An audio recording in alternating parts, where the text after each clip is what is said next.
1647 नंतर शिवाजी महाराजांनी अनेक किल्ले जिंकले. त्यापैकीच एक होता प्रचंडगड किल्ला. प्रचंडगड किल्ला हा सर्वात पहिला स्वराज्याचा जिंकलेला किल्ला होता आणि तो किल्ला जिंकल्याच्या नंतर शिवाजी महाराजांनी त्या प्रचंडगडाचे नाव तोरणा असे केले आणि स्वराज्याचे तोरण बांधले. त्यानंतर मुरुंबगड डोंगरावर एक किल्ला होता. तो शिवाजी महाराजांनी कोरला आणि त्याला राजगड हे नाव दिलं.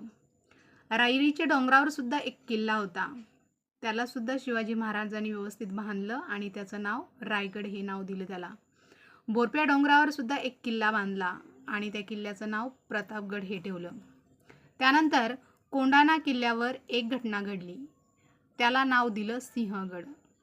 त्यानंतर सिद्दी जोहरने ज्यावेळेस पन्हाळगडाला वेढा घातला, त्या वेढ्यातून शिवाजी महाराज विशाळगडाकडे निघाले, परंतु मध्येच एक खिंड लागली. त्या खिंडीचं नाव होतं घोडखिंड आणि त्या खिंडीमध्ये सुद्धा एक घटना घडली. बाजीप्रभू देशपांडे यांचं लढाईच्या टायमाला त्या ठिकाणी त्यांचा मृत्यू झाला, म्हणून त्या खिंडीचं नाव पावनखिंड असे ठेवलं. त्यानंतर विचित्रगड हा सुद्धा स्वराज्याचा मधलाच एक किल्ला होता आणि त्याचं सुद्धा शिवाजी महाराजांनी नाव बदलून रोहिडा किल्ला असे ठेवले.